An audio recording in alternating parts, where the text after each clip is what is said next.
जय श्री कृष्ण। आप सभी को वैशाख मास की पूर्णिमा की ढेरों शुभकामनाएं। प्रिय भक्तों, आज की इस वीडियो में बात करेंगे वैशाख पूर्णिमा की। वैशाख पूर्णिमा किस दिन है, व्रत कब किया जाएगा, चंद्र अर्घ्य व्रत कब होगा, कब दान करना है, कब पुण्य करना है। वीडियो महत्वपूर्ण इसलिए है क्योंकि जो वैशाख के अंतिम 3 दिन है ना, इसकी एक एक तिथि कई कई हजार करोड़ गुना पुण्य देने वाली है। और उसमें सबसे महत्वपूर्ण तिथि है पूर्णिमा। तो इस वीडियो में केवल हम पूर्णिमा की पूजा विधि और पूर्णिमा कब है यही नहीं बताएंगे, उसका महत्व बताएंगे, उसके दान बताएंगे जिनको आपको इस दिन अवश्य करना चाहिए। क्योंकि ये कोई साधारण तिथि नहीं है साहब, ये बहुत ही असाधारण तिथि है, बहुत विशेष तिथि है। ये वो दिन है जब देवताओं का पुनः राज्य स्थापित हुआ था। ये वो दिन है जब भगवान श्री हरि विष्णु ने देवताओं को उनका साम्राज्य पुनः प्रदान किया था। क्यों? क्योंकि जब समुद्र मंथन किया गया, उससे पहले राक्षसों का बोलबाला था, दानवों ने देवताओं को मार भगाया था। समुद्र मंथन हुआ, दोनों के बीच में युद्ध हुआ। भगवान श्री हरि विष्णु के आशीर्वाद से देवताओं को अमृत मिला और फिर भगवान श्री हरि विष्णु ने सभी राक्षसों को पाताल मार भगाया। तब स्वर्ग और बाकी जो राज्य हैं वो देवताओं को पुनः प्राप्त हुए थे। इसीलिए देवताओं ने वैशाख की इन अंतिम 3 तिथियों को आशीर्वाद दिया था कि इन 3 तिथियों में जो भी कोई उनका पूजन करेगा, भगवान श्री हरि का पूजन करेगा, उसकी सभी मनोकामनाएं पूर्ण होंगी। उसका पुण्य जो है वो अक्षुण्ण रहेगा, कभी क्षय नहीं होगा। उसमें जो भगवान श्री हरि की विशेष तिथि अर्थात वैशाख मास की पूर्णिमा है, उसकी महिमा अधिक कही गई है। तो इस पूर्णिमा पर ऐसे कौन से कर्म हैं जिनको करने से आपको 1000 करोड़ गुना पुण्य अधिक प्राप्त होता है। वैशाख मास की पूर्णिमा पर कौन सी वस्तुओं का दान करना चाहिए, क्या सेवन करना चाहिए, ऐसी बहुत ही महत्वपूर्ण जानकारी जो शास्त्रों में वर्णित है, पुराणों में वर्णित है, वह आपको प्रदान की जाएगी। आपसे अनुरोध है कि वीडियो को यदि अभी तक लाइक नहीं किया है और वीडियो थोड़ा सा भी उपयोगी लगे तो एक बार लाइक अवश्य कर दीजिएगा, क्योंकि आपका एक लाइक हमारे लिए बहुत महत्वपूर्ण होता है। अपने व्रत की सफलता के लिए, भगवान श्री हरि विष्णु का आशीर्वाद प्राप्त करने के लिए कमेंट बॉक्स में अवश्य लिखिएगा जय श्री हरि या ओम नमः भगवते वासुदेवाय। आप देख रहे हैं देवभूमि ज्योतिष संस्थान का प्रतिष्ठित यूट्यूब चैनल देवभूमि धार्मिक। हम यहाँ पर ज्योतिष शास्त्र और पुराणों के आधार पर जानकारी देते हैं। कौन सी तिथि कब है, कब व्रत किया जाएगा, पूजन किया जाएगा, कैसे व्रत करना है, क्या विधि रहेगी, क्या नियम रहेंगे, इस प्रकार की संपूर्ण जानकारी ज्योतिष शास्त्र और पुराणों के अनुसार आपको प्रदान की जाती है। अगर आप ज्योतिष शास्त्र, पुराण और पंचांग पर आधारित सभी सही जानकारियाँ प्राप्त करते रहना चाहते हैं तो चैनल को सब्सक्राइब अवश्य कीजिएगा और सब्सक्राइब करने के बाद बेल आइकन को अवश्य दबाइएगा, तभी आपको हमारे सारे वीडियोस प्राप्त होंगे। आइए आरंभ करते हैं जानकारी, बात करते हैं आने वाली वैशाख पूर्णिमा की। प्रिय भक्तों, वैशाख की जो ये पूर्णिमा है ये पुष्करणी तिथि है। पुष्करणी तिथि का महत्व बहुत अधिक होता है। पुष्करणी तिथि पर किया जाने वाला जो दान पुण्य का कर्म है, उससे मिलने वाला जो पुण्य है वह अक्षुण्य हो जाता है। पुष्करणी तिथि वह तिथि होती है जो सभी का उद्धार करती है। इस तिथि पर यदि आप पवित्र नदी में स्नान करते हैं, यदि आप दान करते हैं, भगवान श्री हरि का पूजन करते हैं, तो उससे जो पुण्य फल प्राप्त होता है वो कई हजार करोड़ गुना अधिक होता है। इसीलिए पुष्करणी तिथि का महत्व शास्त्रों में अधिक बताया गया है। शास्त्र बताते हैं कि इस तिथि पर यदि भगवान श्री हरि विष्णु को पंचोपचार से पूजित करके बड़ी ही आसानी से प्रसन्न किया जा सकता है और उनका आशीर्वाद प्राप्त किया जा सकता है। पूर्णिमा तिथि की बात करते हैं कि जो वैशाख की पूर्णिमा है, इस पर आपको क्या कर्म करने चाहिए।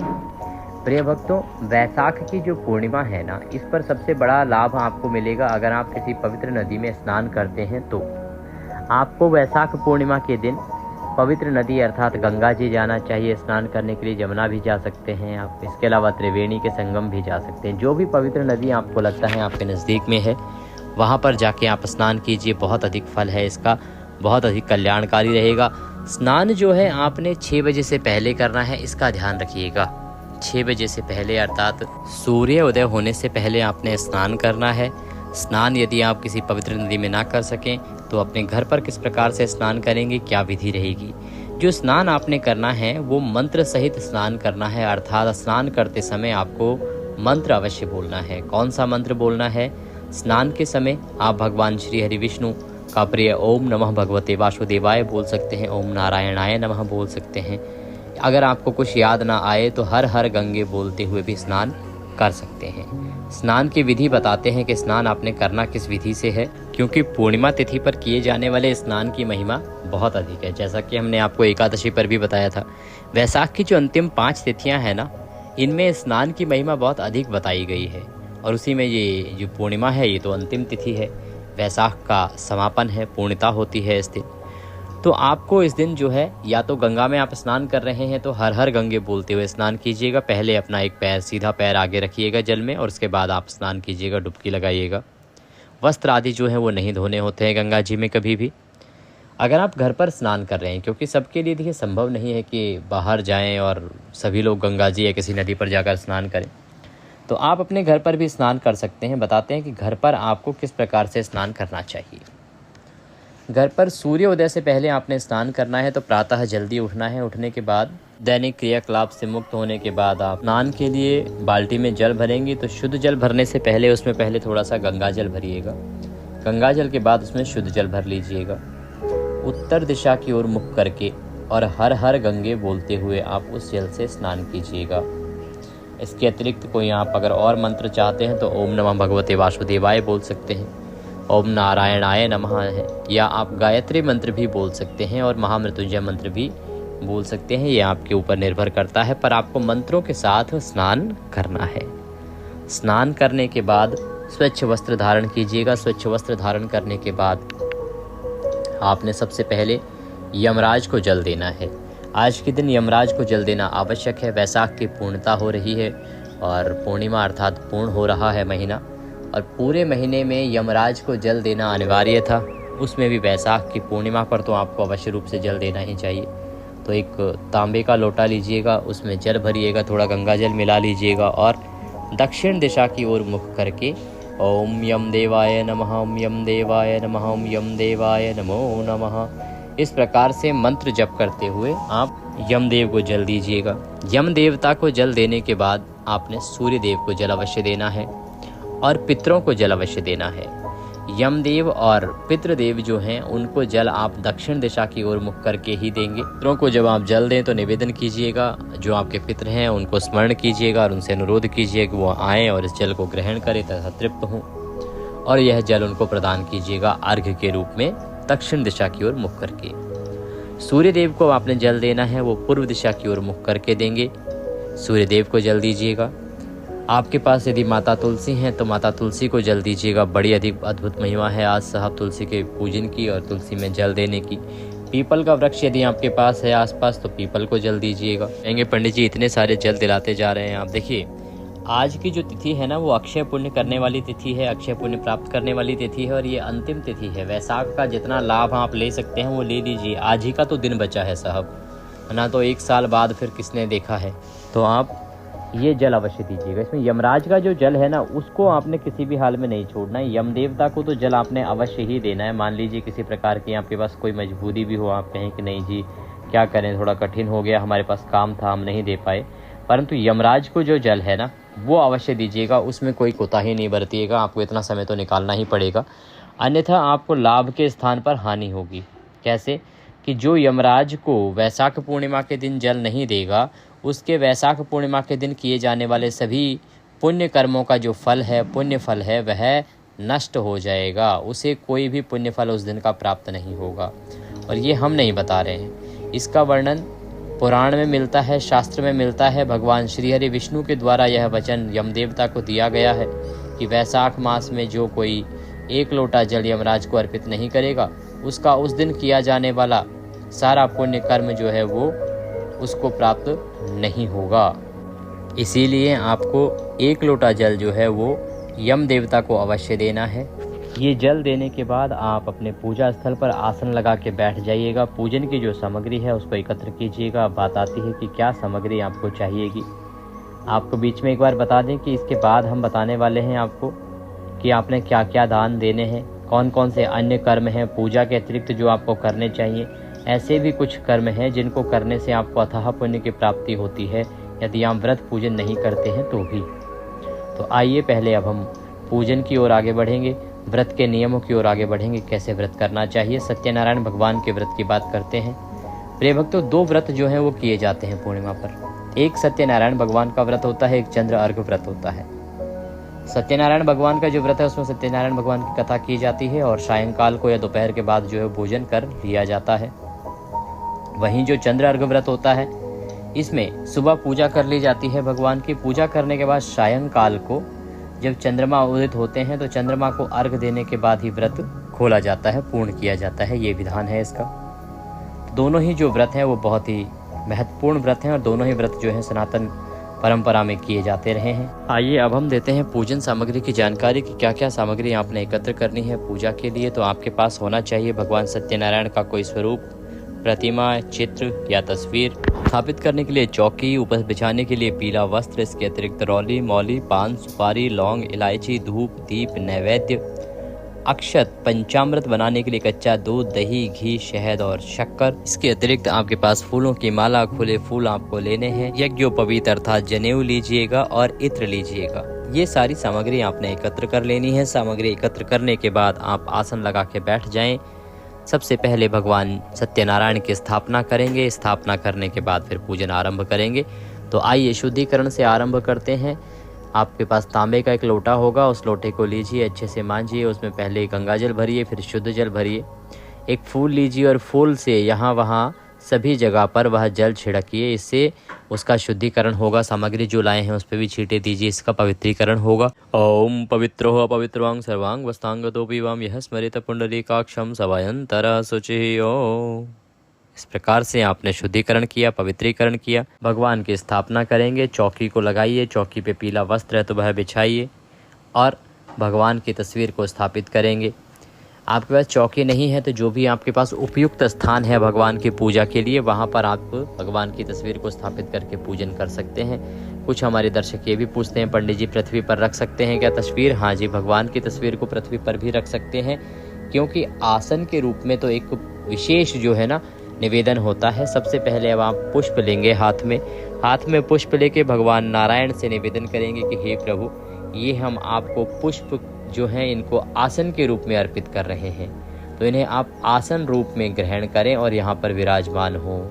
इस प्रकार से जो है पुष्प अर्पित करने हैं। चाहे आप चौकी पर पूजन करेंगे तो भी आपको निवेदन यही करना है, और जब आप पृथ्वी पर रखकर पूजन करेंगे तब भी। तो ये बात आती है कि मंत्रों में ऑलरेडी पहले से ही बताया हुआ है कि आप भगवान को पुष्प के रूप में आसन दे रहे हैं। चाहे आप जहाँ मर्जी विराजमान कीजिए, परंतु पुष्प के रूप में आपने आसन शास्त्र अनुसार देना चाहिए। उसके बाद आप भगवान के सीधे हाथ की ओर घी का दिया रखिए, धूप रखिए। आप अपने हाथ धो लीजिए, चम्मच से जल लीजिए अपने हाथ पे और हाथ धो लीजिए। हस्तो प्रक्षालनम। एक एक मंत्र पर एक एक चम्मच जल अब आपने पीना है और आगे बढ़ना है पूजन में। ओम माधवाय नमः, एक चम्मच जल लीजिए, हाथ पे पी जाइए। ओम केशवाय नमः, जल लीजिए, पी जाइए। ओम नारायणाय नमः, जल लीजिए, पी जाइए। ओम ऋषिकेशाय नमो नमः। हस्तो प्रक्षालनम, हाथ धो लीजिए। अपने आप को मौली बांधिए, अपने आप को तिलक कीजिए। आपके परिवार के लोग भी यदि साथ में बैठ के पूजन कर रहे हैं तो उन्हें भी तिलक कीजिए, मौली बांधिए और भगवान का पूजन आरंभ कीजिए। भगवान सत्यनारायण का पंचोपचार से पूजन करते हैं। कुछ प्रमुख सामग्रियां अन्य जो हैं उनको भी अर्पित करेंगे। तो आप भगवान के सामने एक पात्र रख दीजिए, एक कटोरी रख दीजिए, जिससे कि जो पूजा का सामान है ना, जो आप पूजन करेंगे उनको जो अर्पित किया जाएगा वो पैरों में नहीं आएगा, इधर उधर फैलेगा नहीं। एक एक मंत्र पर भगवान को एक एक चम्मच जल अर्पित कीजिएगा।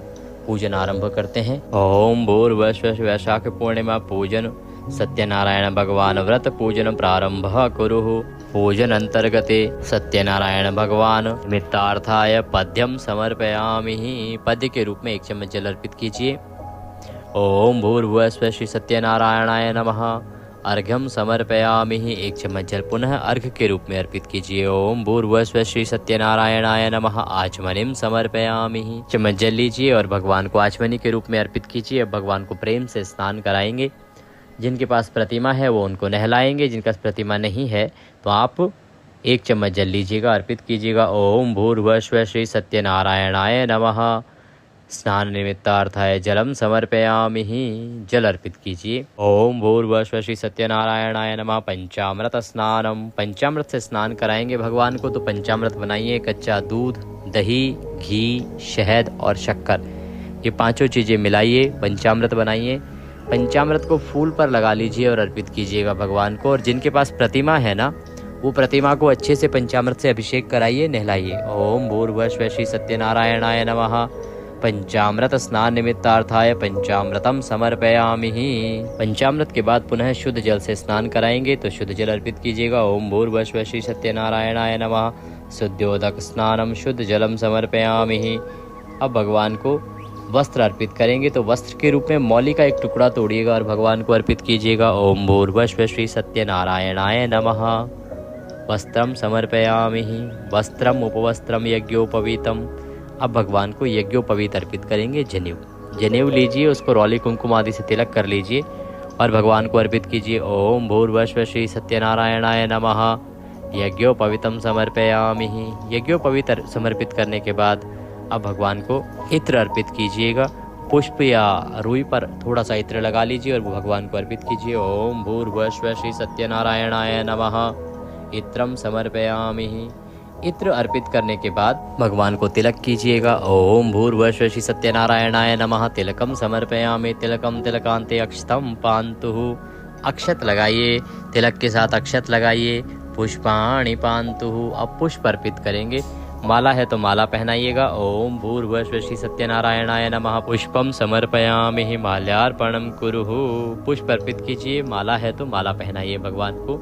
अब आप नैवेद्य अर्पित करेंगे। आपके पास कोई मिठाई है तो मिठाई अर्पित कीजिए, फल है तो फल चढ़ाइएगा, ड्राई फ्रूट्स भी चढ़ा सकते हैं, अन्यथा मिश्री लेके वह अर्पित कीजिएगा। ओम भूर्भुवः श्री सत्यनारायणाय नमः। नैवेद्यम समर्पयामि।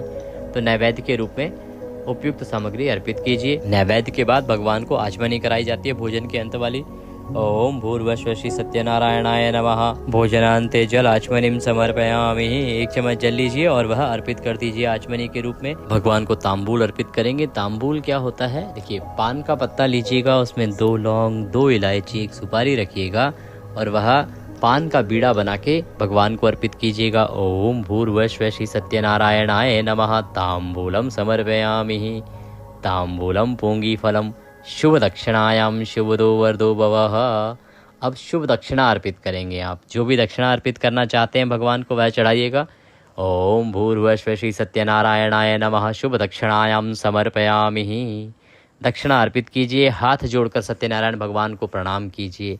इस प्रकार से आपने पूजन करना है और इसके बाद सत्यनारायण भगवान की कथा सुननी है।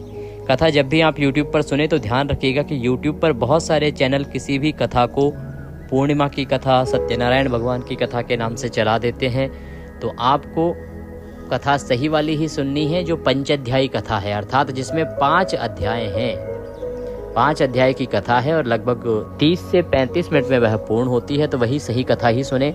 अगर आप हमारे चैनल पर नए हैं तो चैनल को सब्सक्राइब कर लीजिएगा, क्योंकि यहाँ पर सभी सही कथाएं सुनाई जाती हैं जो पुराणों में लिखित होती हैं और सभी सही जानकारी ही प्रदान की जाती है। ये एक प्रतिष्ठित ज्योतिष संस्थान का चैनल है, तो सही जानकारियां, सही कथाओं के लिए सब्सक्राइब करें और बेल आइकन, जो सब्सक्राइब करेंगे ना तो बेल का एक निशान बना हुआ आएगा, उसको अवश्य दबाइएगा, तभी आपको वीडियोस जो है वो प्राप्त होते हैं। कथा श्रवण करनी है और उसके बाद भगवान सत्यनारायण की आरती करनी है, तदोपरांत पुष्पांजलि होगी। आपको एक बात बता दें कि पूजन के आरंभ में संकल्प किया जाता है। जैसे ही आपने दीप प्रज्वलित किया, भगवान की स्थापना करी, अब आप संकल्प करेंगे। संकल्प इस प्रकार से करना है, अपने सीधे हाथ में जल लीजिएगा, 1 रुपए का सिक्का दक्षिणा के रूप में कम से कम रखिएगा, 3 बार बोलिएगा ओम श्री विष्णु, ओम श्री विष्णु, ओम श्री विष्णु। अपना नाम, अपना गोत्र, जिस स्थान पर बैठकर आप संकल्प कर रहे हैं वहां का मकान नंबर, क्षेत्र का नाम, शहर का नाम, वैशाख मासे पूर्णवश्यायाम पुण्यतिथियो, आयु आरोग्यता प्राप्त्यार्थाय, धन संपत्ति प्राप्त्यार्थाय, सुख संपत्ति प्राप्त्यार्थाय भगवान सत्यनारायण व्रत पूजनम संकल्पम संकरिष्ये। बोलिए सौ श्री विष्णु शरणौ शरणम प्रपद्ये, और वह संकल्प भगवान के चरणों में अर्पित कर दीजिएगा।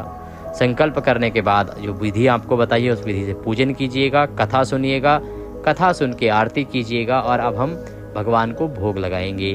भोग के रूप में पंजीरी इसमें विशेष रूप से बनाई जाती है, तो पंजीरी प्लेट में सजाइए, थोड़ा केला काट के रखिए, वहाँ पे केले के पीसेस काट लीजिए और पंचामृत अवश्य बनाइएगा। पंचामृत को एक कटोरी में रखिए, थाली सजा के भगवान के सामने रखिएगा, तुलसी का पत्ता उसमें अवश्य रखिएगा और भगवान से प्रेम पूर्वक भोग के लिए निवेदन कीजिए, भोजन के लिए निवेदन कीजिए। प्रेम से भगवान को भोग लगाएंगे, भगवान भोग ग्रहण अवश्य ही करेंगे।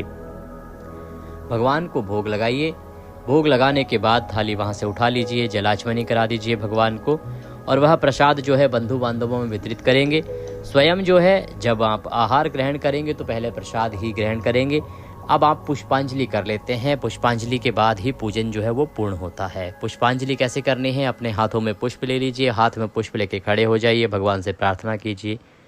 आवाहनम न जानामि विसर्जनम, पूजम चैवम न जानामि क्षम्यताम परमेश्वर। हे प्रभु, न हम आपका आवाहन जानते हैं, न पूजन जानते हैं, न विसर्जन जानते हैं।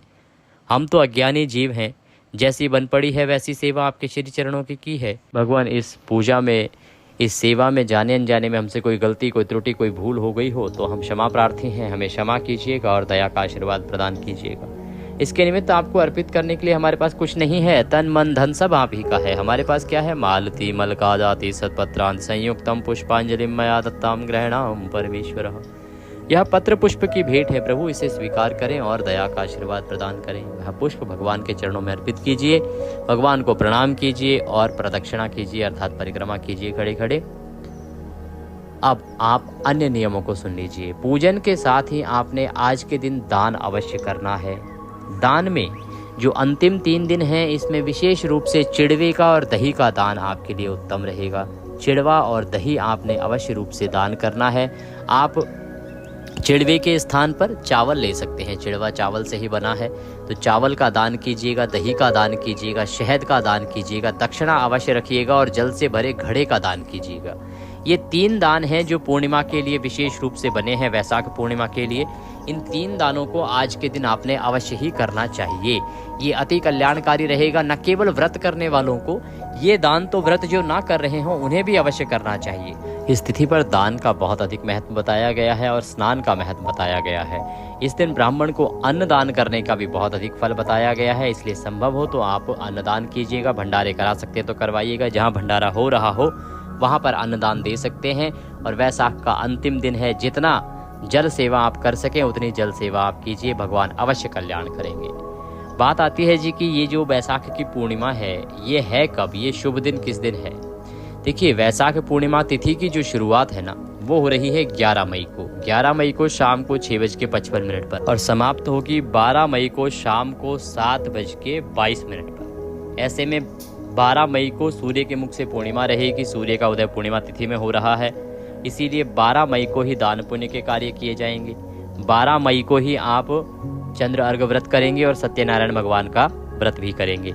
चंद्र अर्घ व्रत की जहाँ तक बात है तो चंद्रमा को जो अर्घ आप देंगे वो सायंकाल को देंगे। चंद्रमा को अर्घ देते समय जो जल आप लेंगे उसमें थोड़ा सा कच्चा दूध, चावल और सफ़ेद पुष्प डाल के चंद्रमा को ओम सह चंद्रमसे नमः, ओम सह चंद्रमसे नमः यह मंत्र बोलते हुए अर्घ दीजिएगा। अति कल्याणकारी रहेगा। ये दिन भगवान बुद्ध की जन्म जयंती के रूप में भी जाना जाता है। इस दिन भगवान बुद्ध का जन्म हुआ था, इसीलिए इसे बुद्ध पूर्णिमा भी कहा जाता है। तो बुद्ध पूर्णिमा भी मनाई जा रही है 12 मई को। बात करते हैं कि वो कौन सी चीज़ें हैं जो आपको इस दिन नहीं करनी है, कौन से काम हैं और क्या चीज़ें नहीं खानी है। प्रिय भक्तों, पूर्णिमा की ये जो वैशाख की तिथि है ना, इस दिन कोई पाप कर्म ना कीजिएगा, अन्यथा बहुत पछताएंगे। क्योंकि इस दिन किया जाने वाला जो पाप कर्म है वो अक्षय हो जाएगा। पुण्य करेंगे तो हजारों करोड़ गुना फल मिलेगा, पाप करेंगे तो उसका भी हजारों करोड़ गुना फल मिलेगा। तो आपको पाप करने से बचना है, पुण्य ना भी करें तो चलेगा। किसी से झूठ नहीं बोलना, किसी का अहित नहीं करना, किसी को धोखा नहीं देना, किसी के साथ छल कपट नहीं करना, शुद्धता के साथ दिन को व्यतीत करना। आज के दिन आप भूल के भी तामसिक पदार्थों का प्रयोग मत कीजिएगा, अन्यथा दिन उल्टे शुरू हो जाएंगे। आज के दिन मांसा आहार पूर्ण रूप से वर्जित बताया गया है और मदिरा पान को भी वर्जित बताया गया है। ये कार्य आप भूल के भी न कीजिएगा, अन्यथा आपके लिए और आपके परिवार के लिए बहुत अधिक हानिकारक हो सकता है। जानकारी यदि थोड़ी भी अच्छी लगी हो तो कृपया वीडियो को लाइक अवश्य कर दीजिएगा। भगवान सब पर कृपा करें। हरे कृष्णा।